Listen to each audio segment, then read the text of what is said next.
Hello, everyone, and welcome back to English Pod. My name is Marco. And my name is Catherine, and today we're talking about something we talk about every year.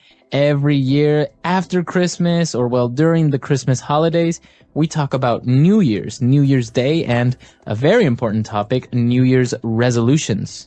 All right, so we're not going to preview anything today. It's all in the dialogue. But when we come back, we'll be talking more about what you hear and some of the great phrases you can use at the new year.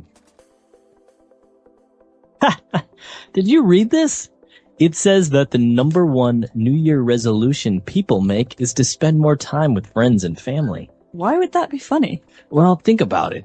We are a society that is always on the go. Not because we have to, but because we want to. Why?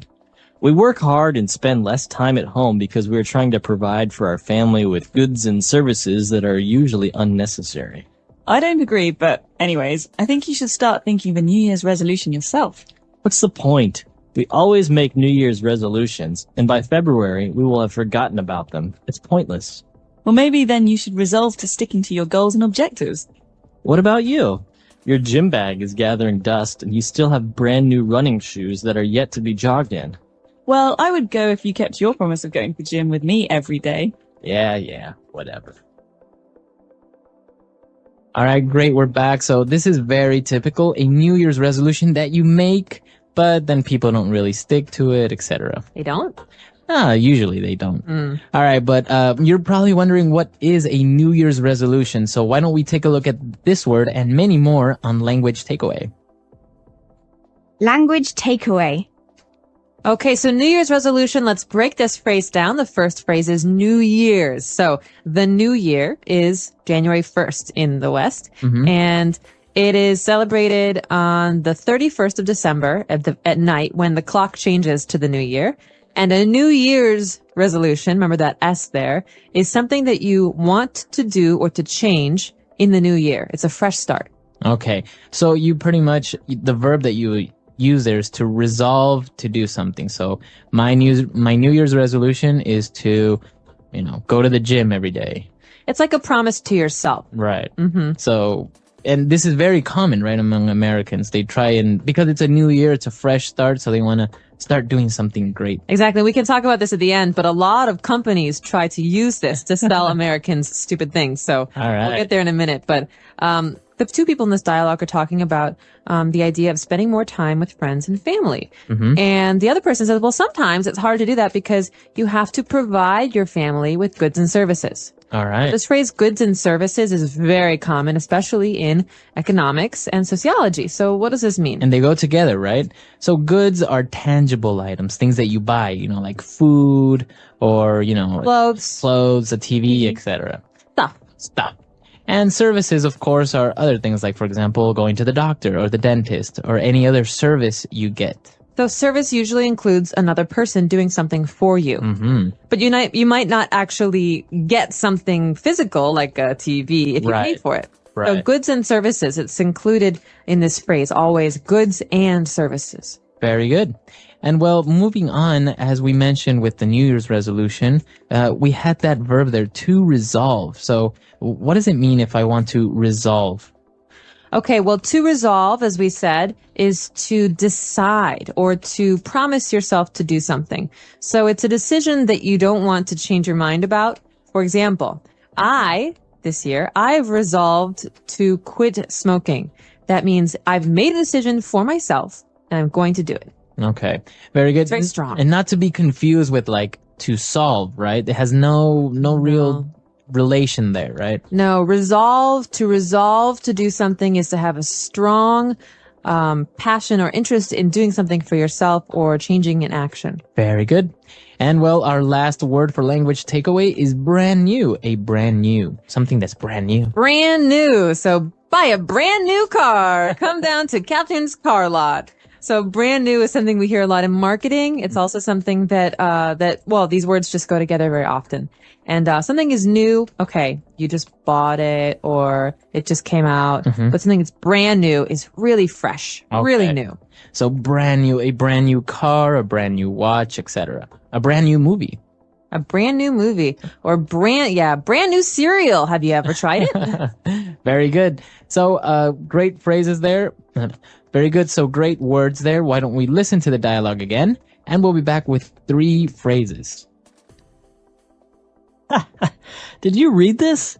It says that the number 1 New Year resolution people make is to spend more time with friends and family. Why would that be funny? Well, think about it. We are a society that is always on the go. Not because we have to, but because we want to. Why? We work hard and spend less time at home because we are trying to provide for our family with goods and services that are usually unnecessary. I don't agree, but anyways, I think you should start thinking of a New Year's resolution yourself. What's the point? We always make New Year's resolutions, and by February, we will have forgotten about them. It's pointless. Well, maybe then you should resolve to sticking to your goals and objectives. What about you? Your gym bag is gathering dust, and you still have brand new running shoes that are yet to be jogged in. Well, I would go if you kept your promise of going to the gym with me every day. Yeah, whatever. All right, we're back. So now let's take a look at these 3 phrases on Fluency Builder. Fluency Builder.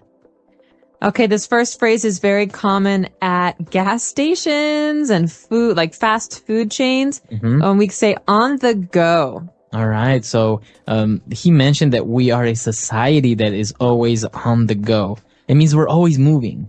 Exactly. So you're always going to work, going home from work, going to the store, going to the school to get the kids, always moving. So that kind of action, that kind of life is on the go. Okay. You can also say eat on the go. That means I eat while I'm going somewhere, while I'm doing something. I don't sit down. Okay.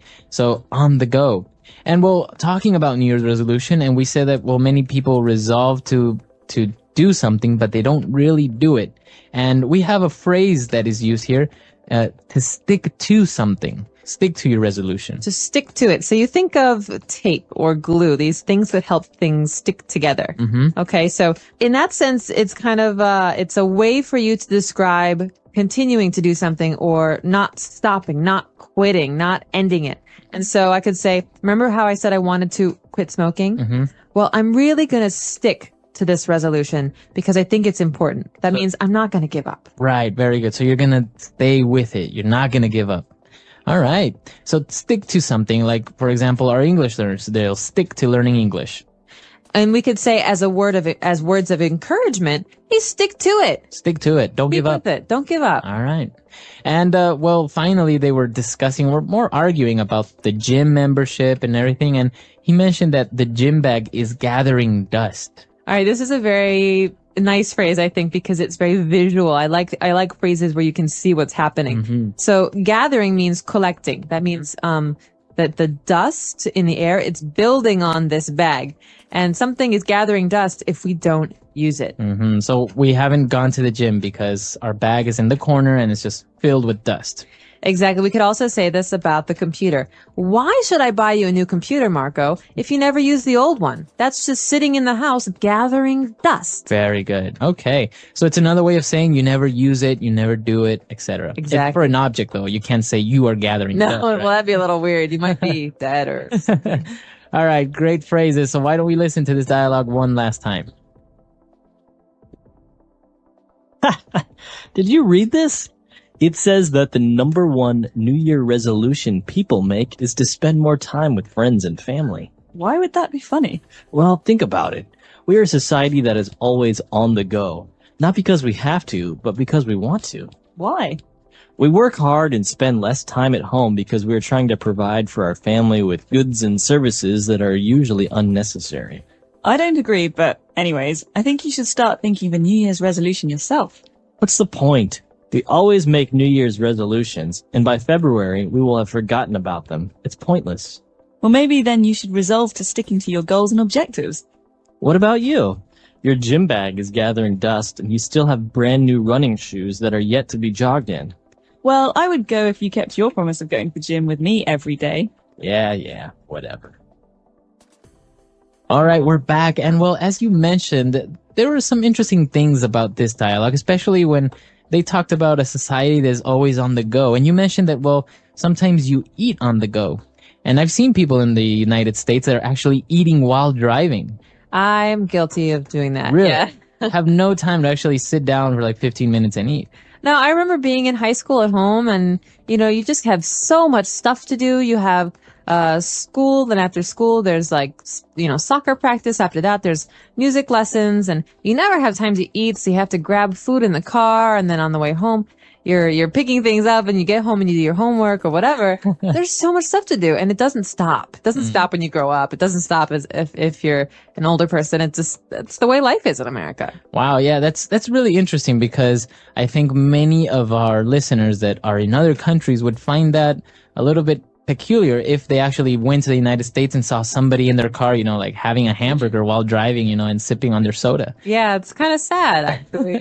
Well, that's the thing. You don't have much time. But actually, this is based on true events, kind of, on the fact that many Americans do want to spend more time at home with their friends, with their family, because, as you say, you're always so busy. And I think it's a nice resolution to resolve to have dinner with your family once or twice a week at home where you sit down and you talk about your lives. It's nice because you get to share and you get to know each other better. And, otherwise you're always just on the go in different places. Yeah, exactly.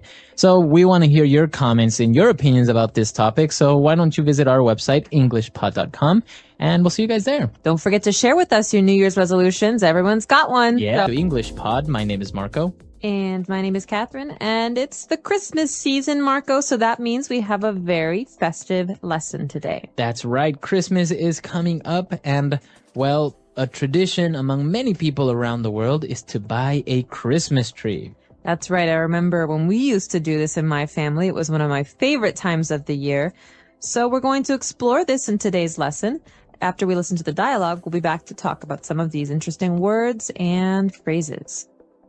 Back, and as we mentioned, well, the entire dialogue is about a Christmas tree. So why don't you explain what a Christmas tree is? Because many people maybe don't even do or buy Christmas trees. Okay, well, a Christmas tree is usually a green tree that we cut down and we put in the house. Okay, so it's not a real tree with roots in the ground, but sometimes it comes from a real tree outside.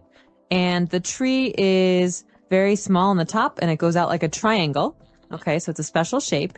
And we generally make it look very pretty with lights and ornaments and decorations.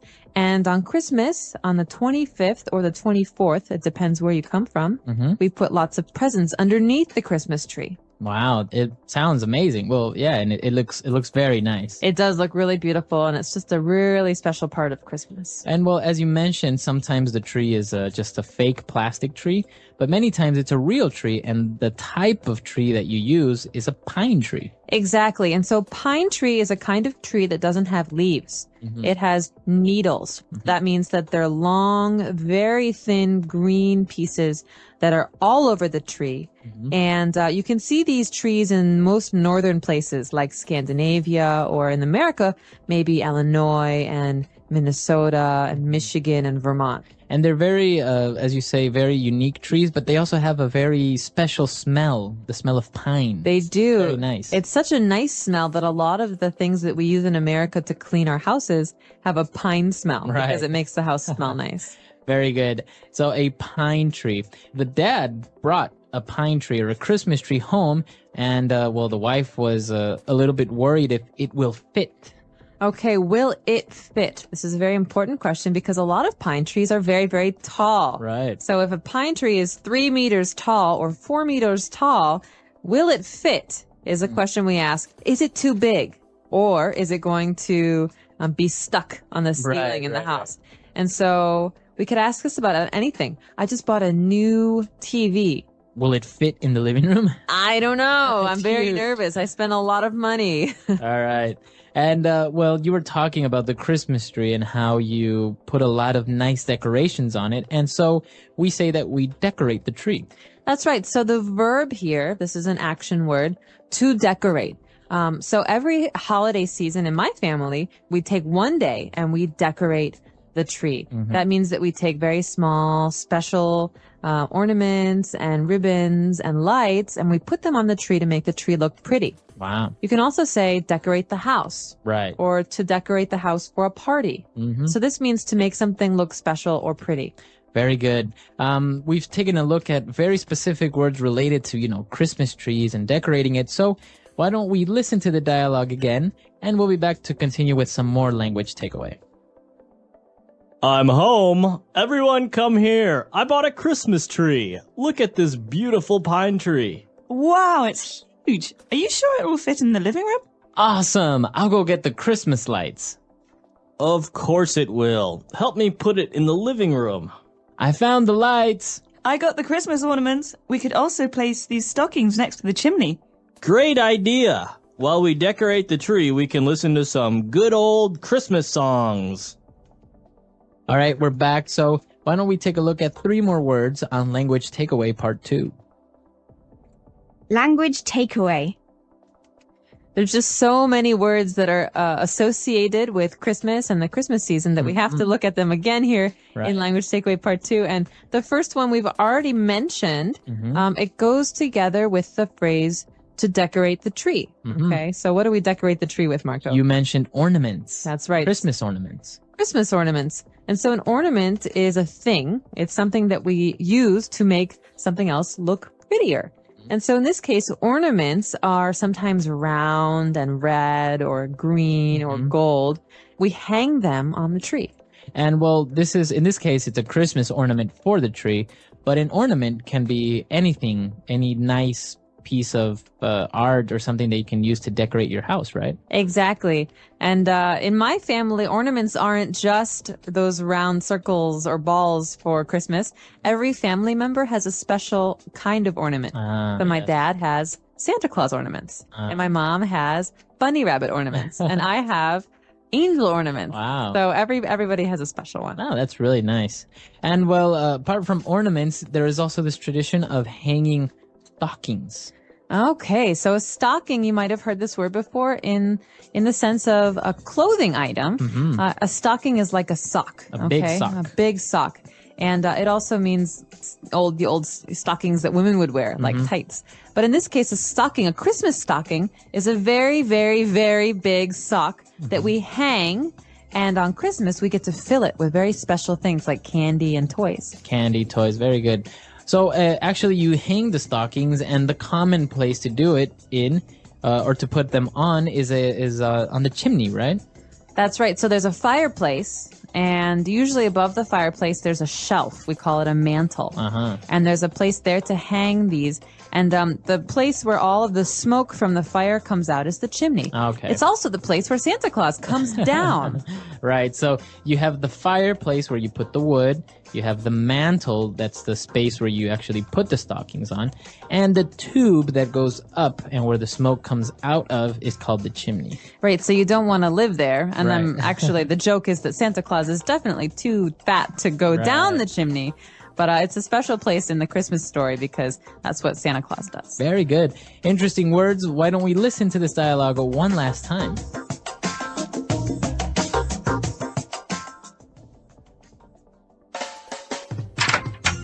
I'm home. Everyone come here. I bought a Christmas tree. Look at this beautiful pine tree. Wow, it's huge. Are you sure it will fit in the living room? Awesome. I'll go get the Christmas lights. Of course it will. Help me put it in the living room. I found the lights. I got the Christmas ornaments. We could also place these stockings next to the chimney. Great idea. While we decorate the tree, we can listen to some good old Christmas songs.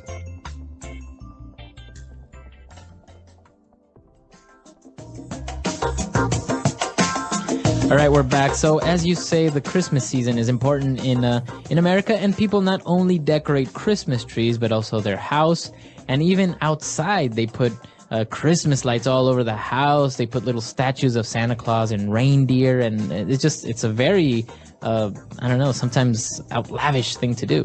It is. It's almost funny how much people like to spend on not just time, but also money on decorating their houses. And so where I come from, people decorate the outsides a lot. You have Christmas lights on all parts of the house, and then maybe, all of the reindeer in the front yard, all whatever. Are there like 12 of them or 9 of them? I don't remember. It's 12. But actually, it was nice because when I lived there, with my parents, we would go out and tour around the neighborhood just to see other people's Christmas lights and decorations because, as we say, some of them can be very, very nice and they take a lot of time and effort into decorating it. They do. It's really special. And at my house, we generally just decorated the inside, but sometimes we did lights on the outside. And there's some very funny movies that talk about this, like National Lampoon's Christmas Vacation. Right. And so there's some really funny scenes about putting Christmas lights on the house.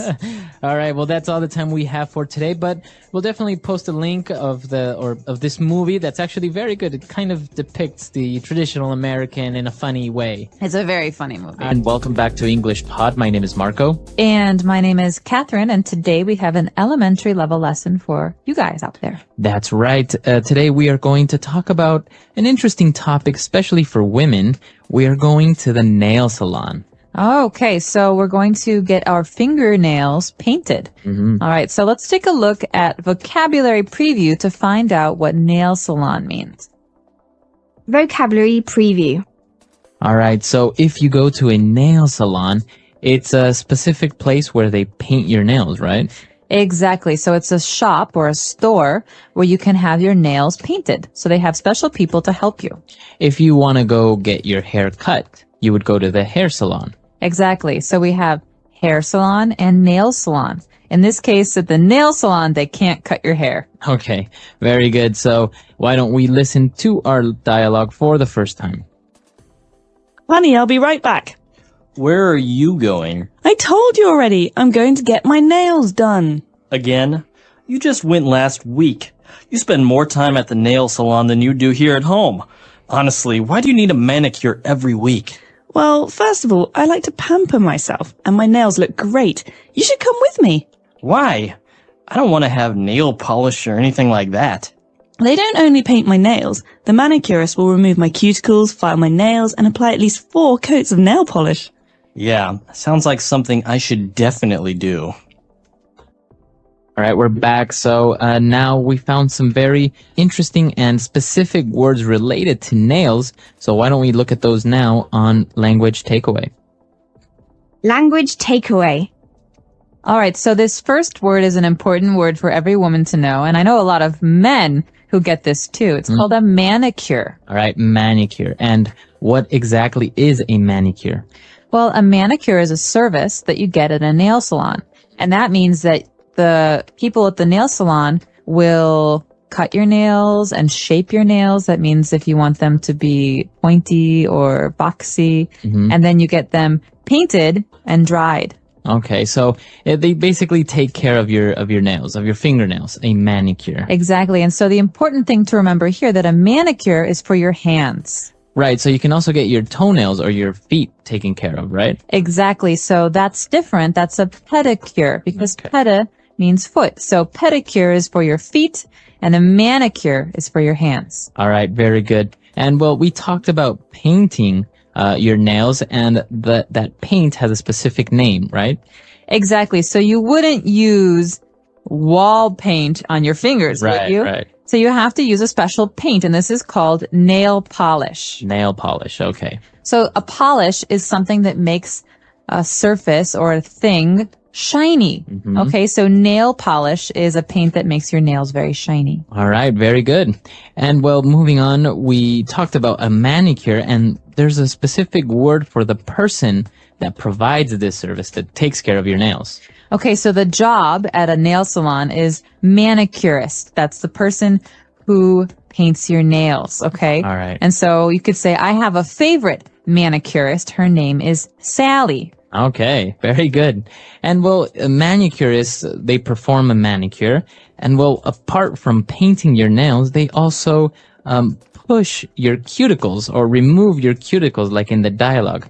What are the cuticles? Okay, cuticle is a very hard word. This word describes the skin around your fingernail. Okay, so you have skin all over your body, but on your fingernail, you have special kind of skin. And so a manicurist will sometimes push or cut the dead skin, that's the cuticle, from your finger. Okay, very good. So if you look at your fingernails now, you will see a little thin layer of skin on your fingernail. That's the cuticle. And well, apart from removing your cuticles and painting your nails, they will also file your nails. And this is a verb, to file. To file. Okay, so this is a word that's kind of like cut or trim, but a file is a more delicate process. So it means that we kind of shave off very, very, very little at a time. And so to file your nails means to make them shaped differently or to smooth them. They're not cutting, clip, clip, clip. It's not that. It's a little bit less than that. And now there's also a noun for this, a nail file. And most women will usually have it. It's a long piece of cardboard that has a paper that's kind of like sand on it, kind of like sandpaper. It doesn't feel good when you rub it with your hand. But if you use it on your nails, it will little by little just take away little parts of your nail. Yeah.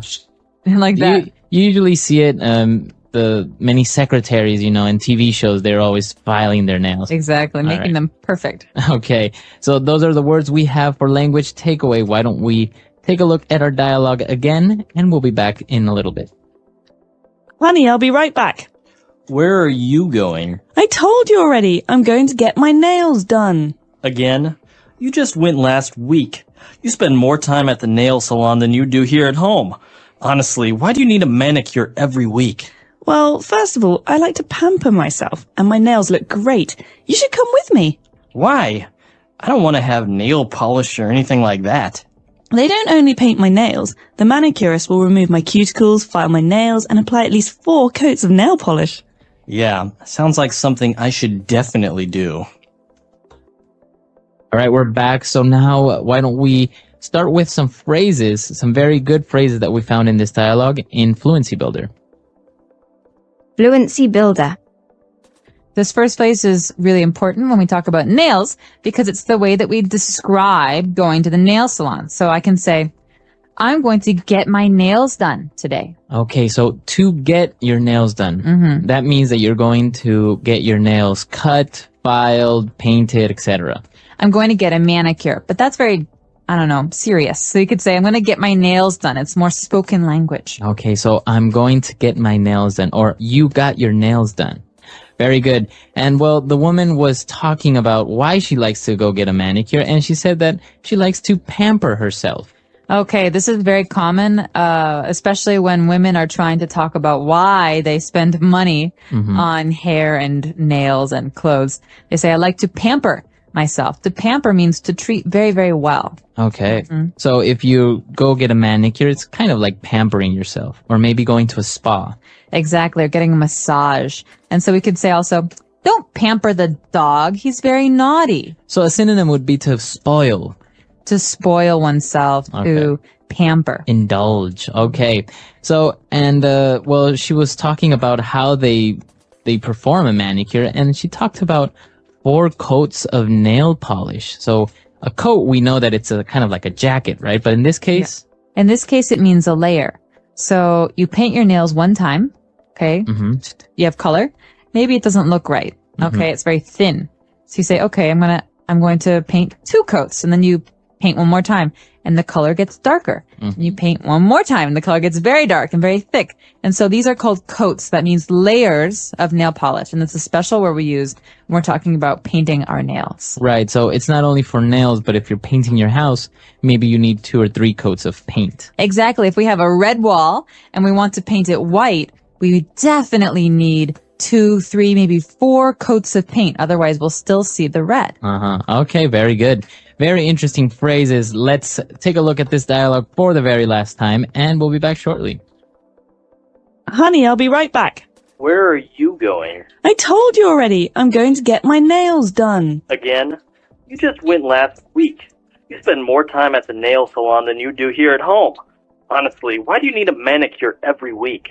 Well, first of all, I like to pamper myself, and my nails look great. You should come with me. Why? I don't want to have nail polish or anything like that. They don't only paint my nails. The manicurist will remove my cuticles, file my nails, and apply at least 4 coats of nail polish. Yeah, sounds like something I should definitely do. All right, we're back. So, Catherine, are you a big fan of manicures? Do you get it done often? I didn't used to, but I really enjoy them now. I think it's a nice way to relax on the weekends. So every couple of weeks, I go to the nail salon and I get my nails done. All right. And I think one of the words that we didn't talk about here, but it's very, I don't know, for men, it's kind of a strange smell, is nail polish remover. The acetone, right? It's a very strong chemical. It is really disgusting. Nail polish remover, the word to remove means to take away. And so when the nail polish, we want to change the color, we have to use this. It's like water, but it smells really bad. And so my boyfriend always gets angry when I use the nail polish remover because the whole house starts to stink. It's a very strong smell and you get kind of dizzy. So it goes into your head. All right. Well, if you guys have any questions, any doubts, or any suggestions about this lesson or any other lesson, please come to our website, englishpod.com, and we'll see you guys there. Bye, everyone. Bye.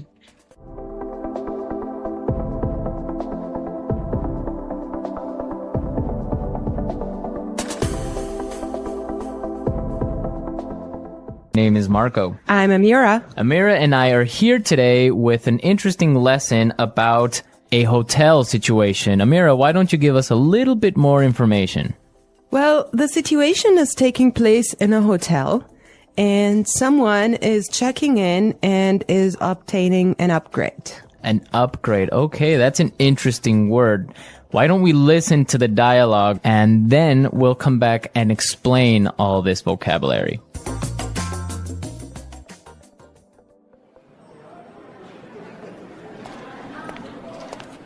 Good afternoon. What can I do for you? I'd like to check in, please. I have a reservation under the name Anthony Roberts. All right.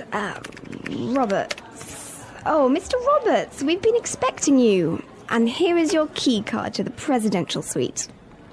But there must be some mistake. My reservation was for a standard room. Are you sure? Let me double check. Yeah, here, this is my confirmation number. You're right, Mr. Roberts. There seems to be a mix-up. Unfortunately, we're overbooked at the moment. So? Not to worry. We're pleased to offer you a complimentary upgrade. Woohoo! Presidential suite, baby!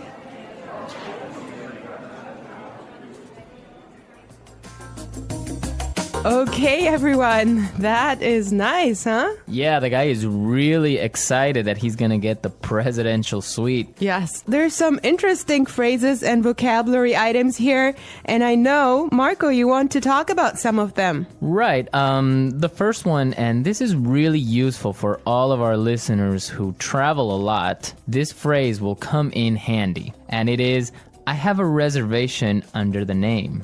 Under the name. Under the name. Under the name. So before we explain this phrase, let's listen to some examples on how it is used in other situations, and then we'll come back and give you more information.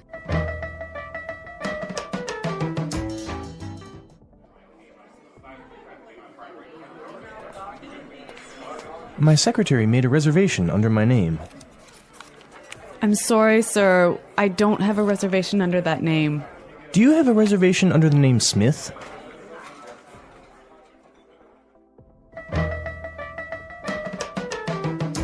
All right, some really good examples there on how we could use this phrase in other situations. But just in case, let me explain it real fast. Under the name means that when you go to the restaurant or a hotel and you tell them your name, they know that you are the person that they have been expecting. They have been waiting. Yes. Well, I have chosen another useful phrase for you, and it is mix up. Mix up. Mix up. Mix up. There seems to be a mix up. Before we talk about this phrase, let's listen to some examples of how it is used.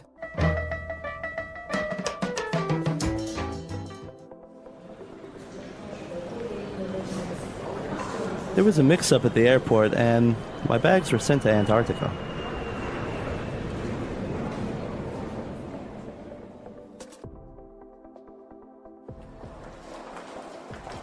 I'm sorry, sir. There's been a terrible mix-up.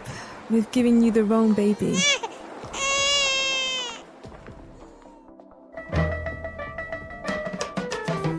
Okay, that was useful and funny. Yeah, that's the baby situation. Oh my God, imagine that happening. Yeah, I know. Well, guys, so a mix-up is a confusion or a misunderstanding.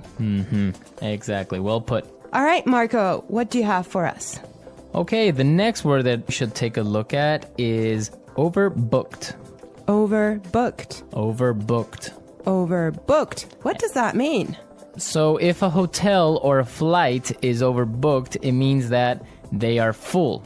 They are more than full. Right, so they cannot accept any more people. Exactly. Okay, now why is this phrase useful? Because it happens all the time.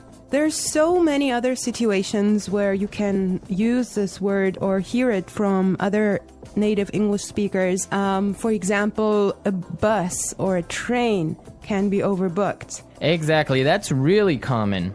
Okay, let's take a look at the last phrase for today, and that is complimentary upgrade. Complimentary upgrade. Complimentary upgrade. Complimentary upgrade. So this means that, for example, when the hotel is overbooked and all of their standard rooms are full, they will give you a better room, a more expensive room, but free. Yes, because it was not your fault. Right. This also happens sometimes, if you're lucky, on airplane flights. Yes. So if you are in economy class and an airplane, but for some reason it's overbooked, they will move you to business class or first class for free. I have a similar story, but I'm not going to tell you about it now. For now, let's go and listen to the dialogue one more time, and when we come back, we'll talk some more.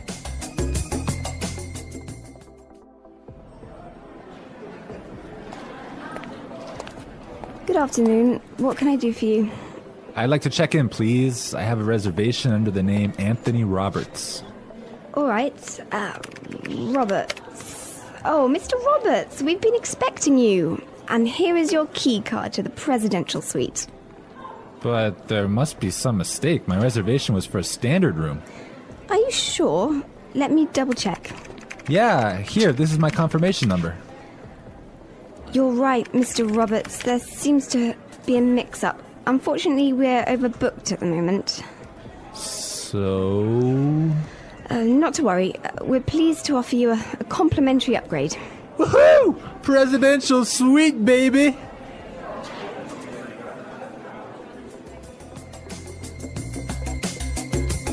I love listening to this dialogue. It's just so nice to see that someone is enjoying his upgrade so much, huh? Yeah, especially since he was expecting just a really normal room and now he's gonna be treated like a king. So Marco, have you ever gotten a complimentary upgrade? Yes, I did. When I was traveling through India, I bought a normal seat in the train, but for some reason, it was overbooked. So I talked to the station manager and I got a complimentary upgrade to first class. I had a similar experience as well. I was flying from Shanghai to Qatar and I actually had an economy seat, but for some reason they just upgraded me and I was so happy. Oh, really? Yes. It wasn't overbooked? Well, I'm not sure because normally the night flight is not that full, but they upgraded me for some reason and I was so happy. It was an upgrade to first class. Wow, that's really cool. Yes. I would prefer a first class upgrade on an airplane. Yeah, any day. Well, you know what really amazed me was like the food you get there. You know, you have a 5-course meal. Oh, really? Yes. And you get all the drinks you can get, right? Exactly. Wow, I would be really happy there. All right, everyone, we're out of time today, but be sure to listen tomorrow because we'll be back again with another great podcast. And also, don't forget to go to our website at englishpod.com and leave us all your questions and comments in our community forum. Yes, and we would also appreciate your suggestions. And I hope you enjoyed the lesson today. And Marco and I will be back tomorrow with another great lesson for you. But for now, it's bye. Bye.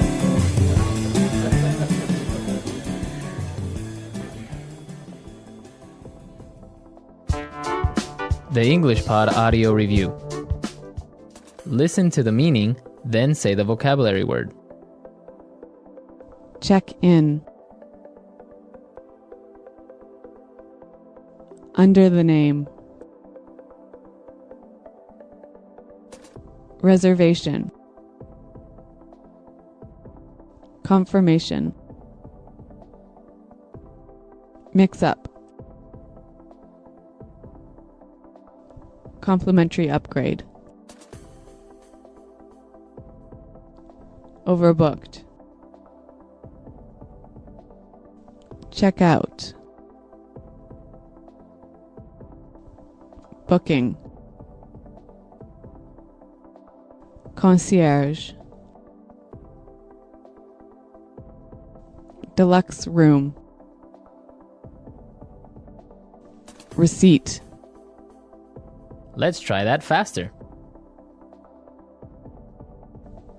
Booking. Mix up. Under the name. Reservation. Deluxe room. Overbooked. Check out. Receipt. Complimentary upgrade. Concierge. Check in. Confirmation. Now say the word and hear it in a sentence. Under the name. Under the name. Under the name. Confirmation. Confirmation. Confirmation. Mix up. Mix up. Mix up. Overbooked. Overbooked. Overbooked.